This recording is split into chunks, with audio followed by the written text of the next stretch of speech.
Hey guys, I'm just going to do a little quick tutorial on some features within your back office that you can use to get around certain things and also to use for in-home parties and really just in general, it's just a useful tool to be able to know how to use.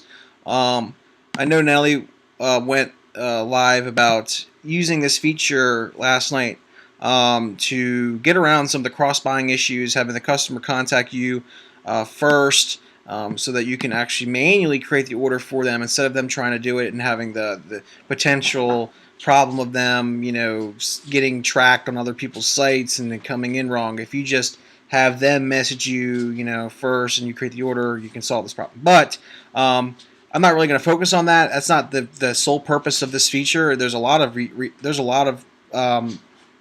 uh, there's a lot of things you can do with this and the reasons you can use this. So I'm just going to get into that really quick. So say you had a, um, an event, right? So you can use this little feature called New Order.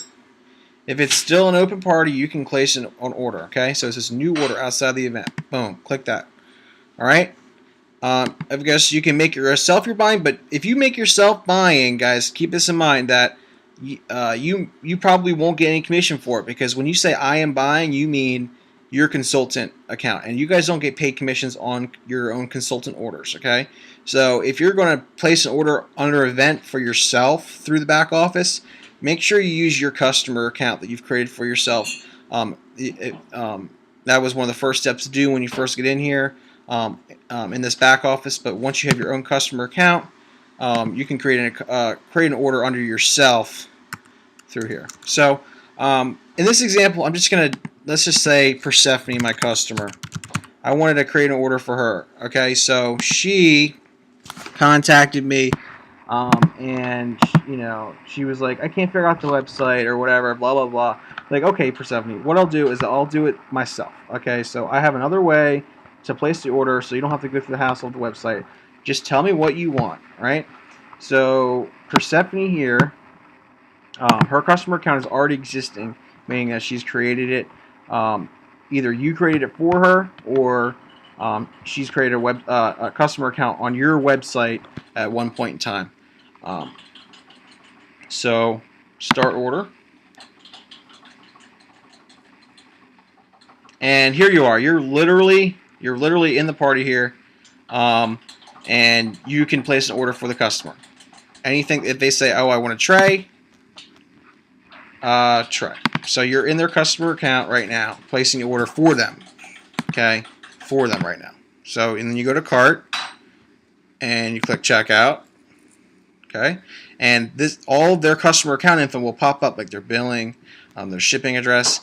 What you'll need to ask from them is their CVV, and boom, put it in there, and whatever, and then continue with this info. All right, it's a very useful tool, especially for some. I know some customers have a hard time, with the website, and they get confused, and they're like, "Oh, can you just do it for me?" So this is another way to place an order for those that have trouble with the website. I would like to say that not all the customers that want to order from you are going to already have the customer account with you. That's the part that it becomes tricky because the customer might not exist in your system already. They might not have created an account for you, and they might not even know how to do it. And they might get confused about that, and that's something that may be a problem. Um, so to do that, to create the customer account for your customer, okay, you go to your customers, you go to your customer center, and you select add new customer. So at this point, you're on the phone with the customer or you're in the messenger. I mean, if you're talking about card numbers here, I would do it over the phone to make them feel more secure, so it's not like you're sitting there and typing out their card number and it's all recorded on Facebook. Okay, I would get on the phone with them and I say, okay, well, I'm going to create an account for you.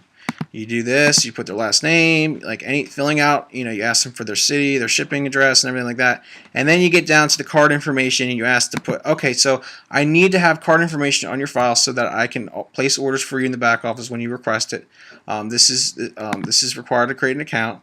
I'm gonna shred this information after I'm done with it so I don't have your card number. And once it's created, I don't have access to your card information ever again. It only comes up with the 4 last digits of it, the date of the expiration, and it asks for your CVV. I don't have access to your card information after it's created. All right, just reassure the customer of that. But this is a useful tool for those that don't know how to create accounts. A little bit old school. They're kind of like they like it this way. They don't know how to use websites. But once you create their customer account, right? Say the new customer, the customer will now be available in your customer center. They'll pop up right up in here. All right, and then of course, to use that feature that I said, you just go back to your party, new order, and the customer that you just created, right, is right here. And I believe that you can, when placing order, you can actually create a new customer from this point too. So if you're in here and you want to create, they're a whole brand new customer that don't even exist in your back office, you can actually create the new customer from the new order section as well. So this does exist here too. So there's multiple ways you can create the new customer account. So all right, guys, I hope this is useful. It's a nice little feature. It gives you guys a little bit more control. Don't have to rely on us for everything. So, all right, I am going to sign off. All right.